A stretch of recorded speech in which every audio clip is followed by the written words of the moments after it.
Assalamualaikum warahmatullahi wabarakatuh. How are you, my dear students? I hope everything is okay and you are all ready to study. Well, students, today we are going to study on how to improve our vocabulary. Jadi saya akan mengajak kalian untuk belajar bagaimana meningkatkan penguasaan kosakata kita, karena bagaimanapun kosakata merupakan hal yang sangat penting dalam meningkatkan kemampuan bahasa Inggris kita, baik itu speaking maupun writing. Jadi tema kita hari ini adalah bagaimana meningkatkan atau memperkaya kosakata kita. Jadi memang banyak cara untuk meningkatkan kosakata. Dalam hal ini saya akan menyampaikan beberapa cara yang mungkin bisa kalian terapkan. Yang pertama adalah, nah ini labeling, atau mungkin hal yang sederhana ya, memberi label. Jadi di rumah kita kan banyak benda-benda ya, dari yang terdekat di kamar kita ada apa saja. Nah di situ kita bisa meningkatkan kosakata kita dengan cara atau teknik labeling. Jadi memberi label pada benda-benda yang ada di dekat kita, di sekitar kita, di rumah kita. Jadi yang pertama adalah belilah kertas label. Saya yakin kalian tahu ini kertas yang biasa kalian pakai di kelas untuk biasanya menutupi tulisan yang salah. Nah, ini kalian beli kertas seperti itu. Kemudian amati benda-benda di dalam atau di sekitar rumah kalian yang belum kamu ketahui nama bahasa Inggrisnya apa. Kalau yang sudah nggak penting, nggak usah ya. Kalau misalnya meja sudah tahu itu nggak usah. Coba kalian cari benda-benda yang bahasa Inggrisnya itu kalian belum tahu ya. Misalnya bantal, misalnya ya, sulak atau apa, itu kan mungkin barangkali ada yang kalian belum tahu. Itu yang seperti itu yang kalian fokuskan. Jadi tempeli benda tersebut dengan label yang masih kosong ya. Ukuran labelnya terserah menurut kalian, ukuran yang seberapa yang kalian nyaman. Nah, setelah ditempeli label yang kosong, kemudian tulislah nama benda tersebut dalam bahasa Inggris pada label yang sudah tertempel. Jadi kalian misalnya mendapatkan benda yang, oh ini saya kok belum tahu bahasa Inggrisnya, segera tempeli dengan label kosong, kemudian cari di kamus bahasa Inggrisnya apa benda ini. Insya Allah cara ini akan lebih memberi kesan yang mendalam pada memori kita tentang nama benda tersebut dalam bahasa Inggris dibanding kalau kita hanya menghafalkan di kamus ya. Karena kita mengamati benda langsungnya, proses menulis pada benda itu insya Allah akan lebih menguatkan memori kita tentang apa kata tersebut dalam bahasa Inggris. Ini adalah teknik yang pertama, kelihatannya sepele, tapi apabila kita praktekkan insya Allah akan menambah penguasaan kosakata kita. Jadi kita memang perlu punya target dalam sehari itu harus bertambah berapa. Misalnya saya harus meyakinkan bahwa tiap hari tambah 10 kosakata. Itu kalau dalam seminggu sudah 70, kalau dalam sebulan sudah 300 kosakata. Itu kalau hanya 10, padahal saya yakin kalian bisa lebih dari itu. Okay, the next technique is underlining or highlighting. Jadi memberi garis bawah atau menyoroti dengan stabilo itu ya, memblok ya, memblok tulisan. Nah, kita kan sering membaca teks ya atau mengerjakan soal. Nah, saat kita membaca atau mengerjakan soal itu, kita coba ya, jadi langkah pertama adalah cari teks berbahasa Inggris, kemudian bacalah dengan sesama serta menggarisbawahi atau memblok kata yang belum diketahui isinya. Cukup digarisbawahi dulu saja ya. Jadi jangan langsung cari artinya di kamus. Lanjutkan saja membacanya. Kemudian cobalah untuk memahami arti secara kontekstual. Kadang suatu kata itu bisa dipahami dengan melihat kalimat itu atau melihat keterkaitan dengan kalimat yang lain. Jadi tidak harus selalu kita ini ketika menemukan kata sulit langsung nyari kamus, itu tidak harus ya. Kadang nanti ketika membaca kalimat berikutnya kita jadi bisa memprediksi, oh kata itu artinya gini. Kemudian salinlah kata-kata yang digarisbawahi. Jadi kalau sudah selesai membaca, yang digarisbawahi tadi yang belum diketahui artinya saja itu disalin di kertas ya. Kemudian dicari artinya di kamus dan tulislah di bawah teks tersebut. Jadi di bawah teks itu ada daftar kosakata sulit yang memang kalian sudah coba cari secara kontekstual tetap nggak diketahui artinya. Nah, ini memang perlu ditulis di bawah teks, terus kalian cari artinya. Kemudian cara yang berikutnya ya, the next technique. Nah, ini dengan menggambar ya, ini ada gambar ya, kalian bisa menggambar atau mendownload gambar juga bisa menggambar. Kalau kalian ahli gambar, nah, lebih bagusnya menggambar sendiri bagian-bagian dari binatang. Nah, kalian cari bagian-bagian dari bintang itu bahasa Inggrisnya apa saja. Ini pada contoh serangga ini kalian bisa lihat. Nah, ini gambar ini namanya apa, bahasa Inggrisnya apa. Ini kan penting untuk kita memahami teks report ataupun ketika kita diminta untuk menulis teks report. Ini kan tentang binatang. Nah, kita lihat satu persatu benda apa di sini. Nah, ini adalah benda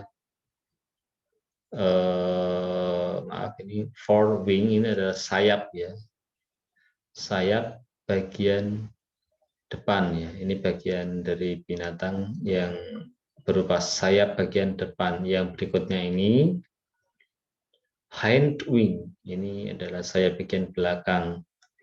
Kemudian ini ada hind wing, oh ya maaf ini belum diganti, ini mestinya abdomen ya, ini mestinya abdomen bukan hind wing. Kemudian ini kaki ya, leg. Kemudian ini apa namanya, ini bagian di sini ya, sesuai anak panah yang ditunjuk anak panah ini yaitu thorax. Kemudian apa ini yang ada di apa ini eh, di bagian di atas kepala ini apa namanya? Nah, ini adalah antenna. Kemudian ini adalah head-nya. Kemudian ini adalah mouth. Nah, dari gambar ini kan kita lebih terkesan untuk mengingat nama-nama bagian dari binatang tersebut. Beda kalau kita hanya berupa teks atau paragraf, itu mungkin agak berbeda. Tapi dengan gambar seperti ini akan lebih menguatkan memori kita tentang bagian ini namanya apa, bagian ini namanya apa ya. Kemudian, nah ini ada gambar elephant ya. Ada gambar elephant, it's an elephant.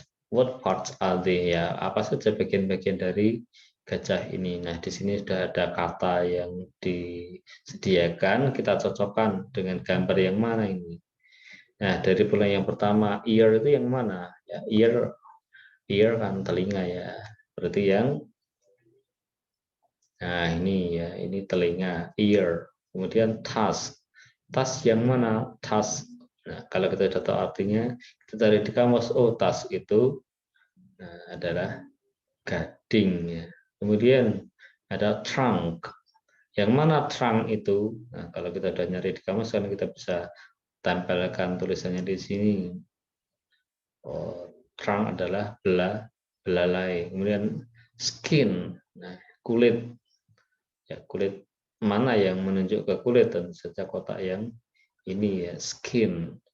Then feet ya, feet kita tahu ya, yaitu kaki yang biasa kalau kita dalam bagian tubuh kita itu kan yang kita pakai sepatu itu kan namanya feet atau foot.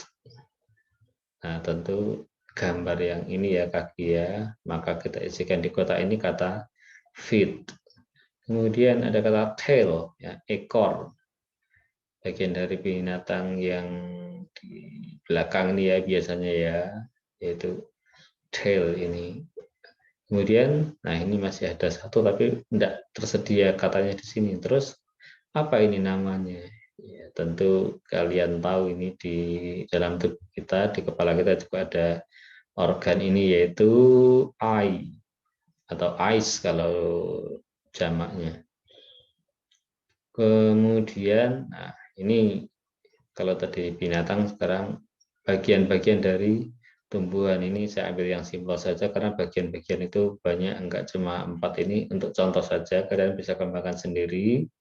Nah, dari yang paling atas ini kan menunjuk ke daun. Daun itu bahasa Inggrisnya apa? Nah, kita tuliskan di sini. Leaves, ya. Ini daun. Kemudian bagian yang berikutnya ini apa ini? Panahnya menunjuk ke dahan atau cabang. Nah, apa itu cabang bahasa Inggrisnya? Kita cari. Oh, ternyata bahasa Inggrisnya cabang adalah branch. Next, nah ini batang utamanya atau batang utamanya apa, atau bahasa Inggrisnya batang utama. Kita cari di kamus kalau memang nggak tahu. Ya, yang penting kita kan dengan gambar ini terus kita tuliskan di sampingnya, kita akan lebih terkenang dibanding kalau kita sekali lagi hanya berupa teks atau kata-kata. Dengan gambar akan lebih bermakna. Jadi bagian utama atau batangnya adalah trunk atau stem. Nah, kemudian ya ini yang di bawah tanah ini kan kita juga perlu tahu bagian apa, bahasa Inggrisnya apa namanya akar itu, yaitu oh ternyata ini belum diedit ya, maaf, ini metodenya bukan leaves tapi root ya, root, R-O-O-T, R-O-O-N-T ya, jadi ini belum diedit. Jadi ini bukan leaves ya, leaves itu yang bagian atas, tapi yang bagian bawah ini roots. Oke, nah sekarang mungkin cara yang berikutnya adalah mind mapping, memetakan pikiran kita. Nah kita coba ambil satu kata yaitu water. Nah kita coba ketika kita bicara tentang water, apa saja yang terkait dengan water. Nah banyak hal, ini saya ambil contoh saja beberapa kata yang ada kaitannya dengan water, yaitu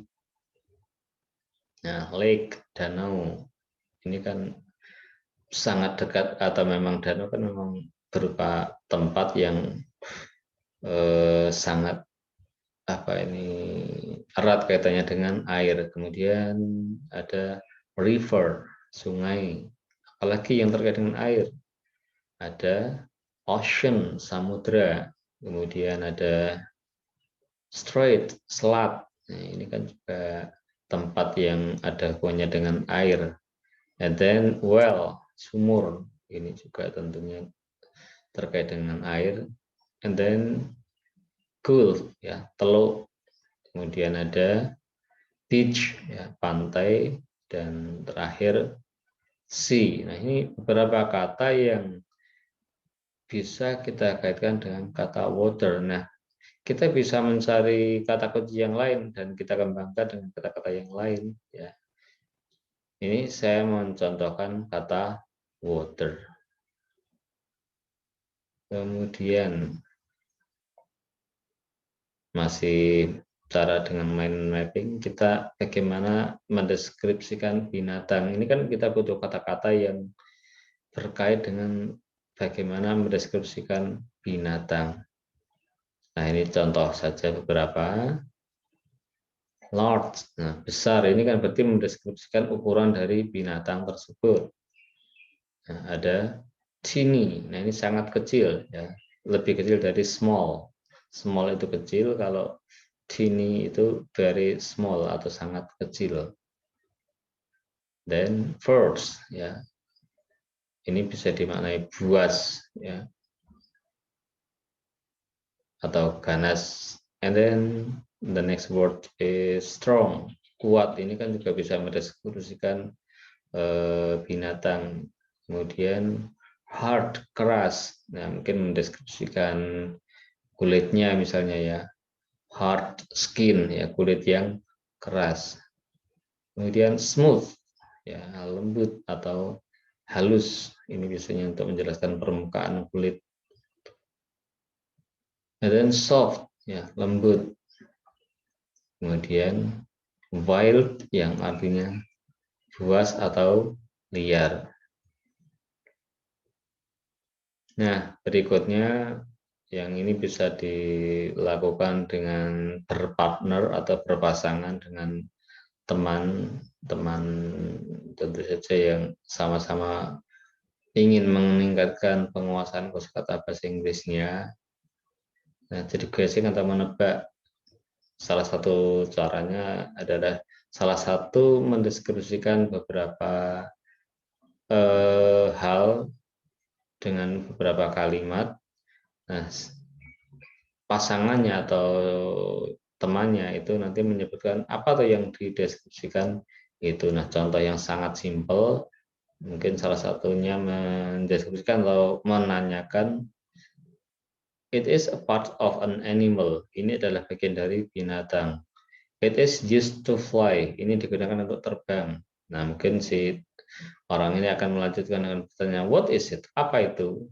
Nah, maka temannya bisa menjawab dengan wing atau sayap. Nah, ini pertanyaan yang masih sangat sederhana. Ini bisa nanti pertanyaan dalam bentuk paragraf yang lebih panjang lagi mendeskripsikan binatang. Nah, untuk itu saya ingin mengajak kalian untuk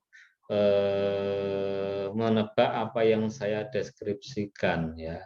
Jadi silakan siapkan selembar kertas atau folio.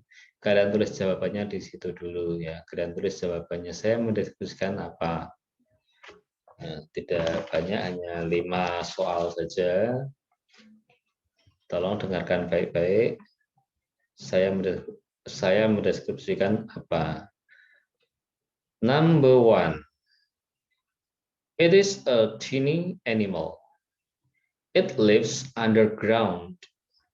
It doesn't have legs. It does not have legs. The skin is very smooth. It can make the soil fertile. What is the name of the animal? Ya, itu question 1. Silakan ditulis jawabannya di kertas. Berlanjut ke question 2. It is a large animal. It's usually called the king of the jungle. It has strong body. It also has sharp teeth. It has 4 legs and a long tail. It also has yellow and black stripes on its skin. It likes to eat meat. What is the name of the animal? Apa nama binatang tersebut? Okay, the next question. Number 3. This animal is usually found on the desert. It has 4 legs.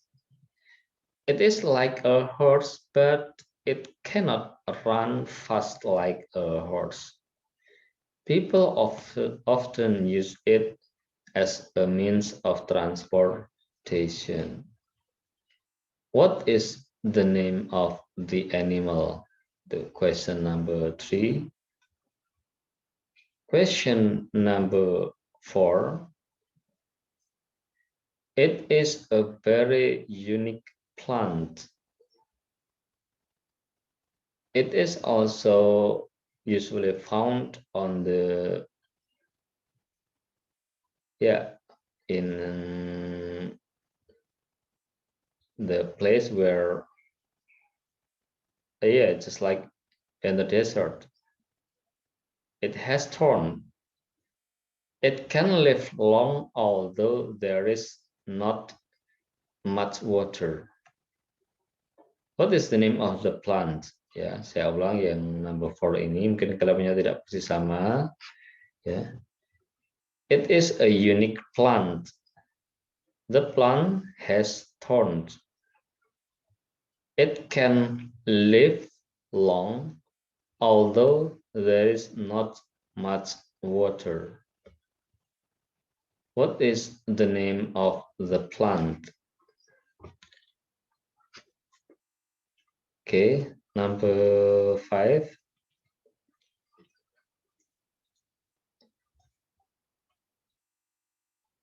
Atau nomor yang terakhir ini ya. It is a wild and dangerous animal. It can live both on water or on land. It has 4 legs and a long tail.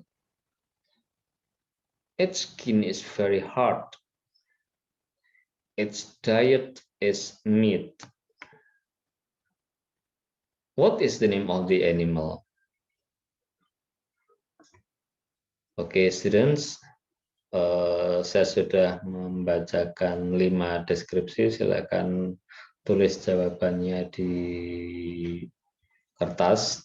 Nah, setelah selesai ini ya perintahnya ya. Jadi guru Anda membaca deskripsi sudah saya bacakan tadi, kemudian tulis write what are described, tulis apa yang dideskripsikan guru kalian atau dalam hal ini adalah saya pada selembar kertas. Kemudian copy ya, silakan copy jawaban Anda pada Google Form yang nanti kalian bisa lihat linknya. Nah, silakan tuliskan jawaban kalian dengan rapi, kemudian masukkan jawaban itu pada Google Form. Silakan, selamat bekerja, see you next time. Assalamualaikum warahmatullahi wabarakatuh.